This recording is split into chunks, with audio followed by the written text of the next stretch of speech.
दिन द्विप्रहरे बंधुक देखई बंधुक लगे लुटुना दिन द्विप्रहरे छुरी हुजाली बेकर लगे आज लुटुना चोर मैंने खंट मैंने गाड़ी देखी भांगी नहीं जाऊँ बेकरू चेन छेड़े नहीं जाऊँ नहीं बैंक चोरी हो सुरक्षा कड़ाकड़ी तो महापुरुष से ही कथा कहले दिल्ली दरबार हे बछानिया दिल्ली दरबार हे बछानिया दिल्ली सहरे डाकिब कोकुआ दिल्ली सहरे डाकिब कोकुआ बोले दिल्ली दरबार हे बछानिया हे ज्ञानी गुणी मंडली शोधी जानी 600 वर्ष तले महापुरुष लिखिते आज देखु सत तेणु से कथा महापुरुष कहले ये परिस्थिति आसब फांक फांक सब दल रे हेब फांक फांक सब दल रे हेब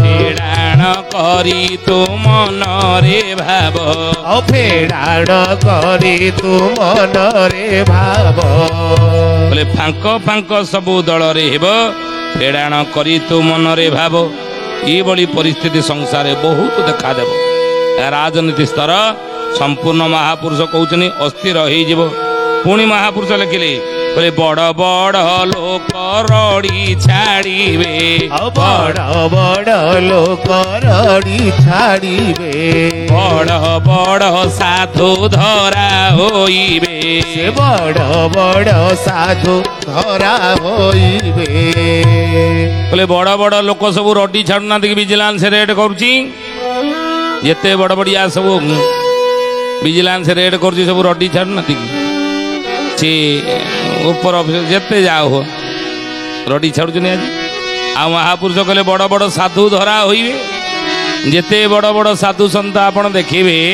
600 वर्ष तले अच्युतानंद लिखिते आज देखुना बड़ बड़ साधु सन्त मान सब भारत वर्ष हो ओडिशा हो चारिआडे सब धरा है सब जेल जाऊना कि बड़ बड़ साधु मान ये कथा हम बोलिए महापुरुष अच्युतानंद जी की जय।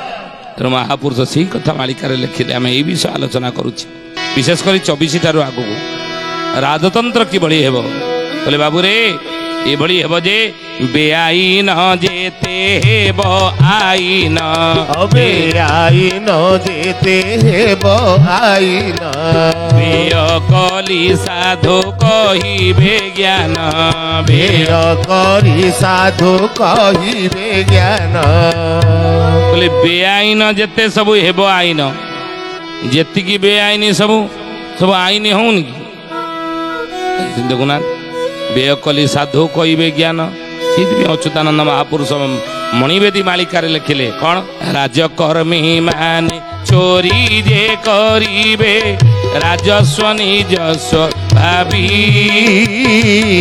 राजकर्म रे जे अविचार हेब अमला तंत्र रे चाबी अमला तंत्र रे चाबी हे सुजने अमला तंत्र रे चाबी अमला तंत्र रे चाबी हे सुजने अमला तंत्र रे चाबी 24 ठारू आगो को कौन हम महापुरुष लिखिले राजकर्मी माने चोरी जे करिबे राजस्व निजस्व भावी आउ राजकर्म रे जे अविचार हेब अमला तंत्र रे चाबी मालिकार नाम है मणिवेदी मालिकार अच्युतानंद लिखिले राजनीति स्तर ये आउ राजकर्म रे जे अविचार हेब अमला तंत्र रे चाबी पुनः 46 पटल अच्युतानंद लिखिले बोले घोर कली कथा शुण तो अच्युत आगरो बढ़िब जना जेते बेले राजा प्रजाए मिलन होई बेटी पथ बणा होई बेटी पथ बणा हे सुजने होई बेटी पथ बणा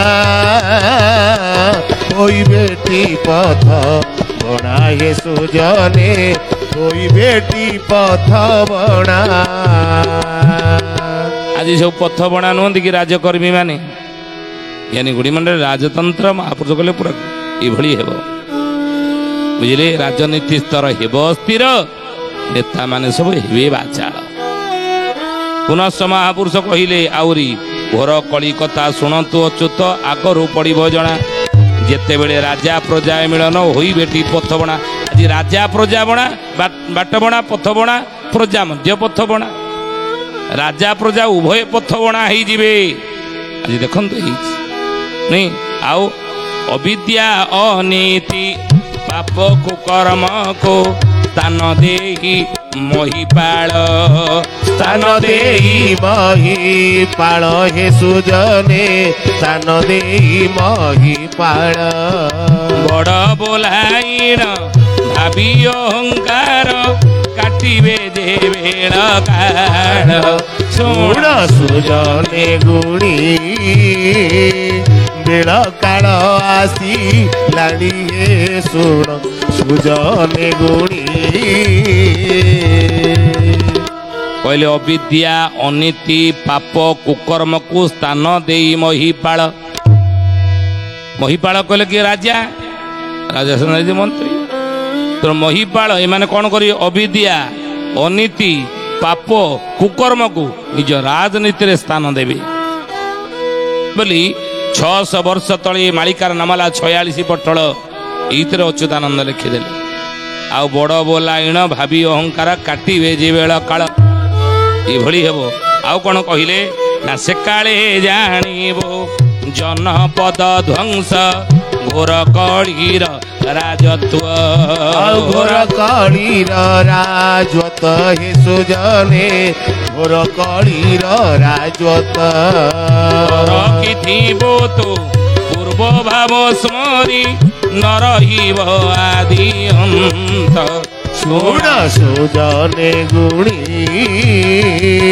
ବେଳ କାଳ ଆସି ଲାଡ଼ି ହେ ଶୁଣ ସୁଜନେ ଗୁଣି। ମହାପୁରୁଷ ଲେଖିଲେ ଯେ ସେକାଳେ ଜାଣିବୁ ଜନପଦ ଧ୍ୱଂସ ଘୋର କଳିର ରାଜତ୍ୱ। ସେଇ ସମୟ ଜାଣିବୁ ଜନପଦ ସବୁ ଧ୍ୱଂସ ବୁଝିଲେ। ଆଉ ଘୋର କଳିର ଇଏ ହେଉଛି ରାଜତ୍ୱ ଚାଲିଛି ବୋଲି ତୁ ଜାଣିବୁ କଳିର ପ୍ରବେଶ ପ୍ରଭାବ। ରଖିଥିବୁ ତୁ ପୂର୍ବ ଭାବ ସ୍ମରି ନ ରହିବା ଆଦି ଅନ୍ତ। ଆଦି ଅନ୍ତ କିଛି ଆରମ୍ଭ ଶେଷ କୋଉଠି ତୁ ଜାଣିପାରିବୁ ନାହିଁ ଏ ସମୟରେ ବୁଝିଲେ। ତେଣୁ ମହାପୁରୁଷ ସେଇଥିପାଇଁ କହିଲେ ରାଜ୍ୟର ମୁଖିଆ ମାନେ ହୋଇ ପାପ କାର୍ଯ୍ୟ ଯେ କରିବେ ପାପ କାର୍ଯ୍ୟ ଯେ କରିବେ ହେ ସୁଜନେ ପାପ କାର୍ଯ୍ୟ ଯେ କରିବେ।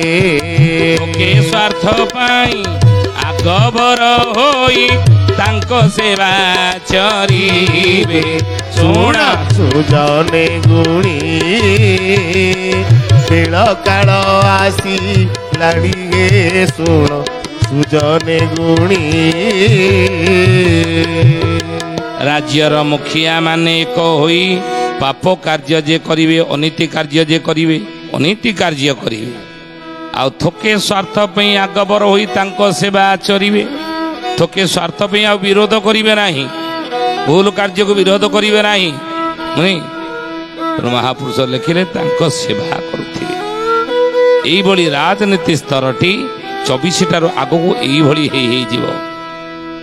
ପ୍ରଜାମାନଙ୍କର ହିତ ନୁହଁ ନିଜର ହିତ ଚିନ୍ତା କରିବେ ବୋଲି ଅଚ୍ୟୁତାନନ୍ଦ ମହାପୁରୁଷ ମାଳିକାରେ ଲେଖିଲେ। ତେଣୁ ହେ ଜ୍ଞାନୀ ଗୁଣୀ ମଣ୍ଡଳୀ ସଜ୍ଜନ ଆଜ ତ ସମୟ ହେଇଛି ଆସନ୍ତୁ ବାଣୀକି ବିରାମ ଦେବା। ପ୍ରଭୁଙ୍କର ନାମ ନେଇ କିନ୍ତୁ ତାପରେ ଜଣେ ଭକ୍ତର ନାଁ କହିବା। କିଏ ସେ ଭକ୍ତ କ'ଣ ତାର ନାଁ କୋଉଠି ତାର ଜନ୍ମ ହେଇଥିବ ଯାହାଙ୍କ ବିଷୟରେ ଆଜିକି 600 ବର୍ଷ ତଳେ ଅଚ୍ୟୁତାନନ୍ଦ ମହାପୁରୁଷ ମାଳିକା ଶାସ୍ତ୍ରରେ ଲେଖିଦେଇ ଯାଇଛନ୍ତି। ଅନ୍ଧାରୀ ଗ୍ରାମରୁ ହେବ ମହାବରୀ ଔଷଧି ନ କାଟିବ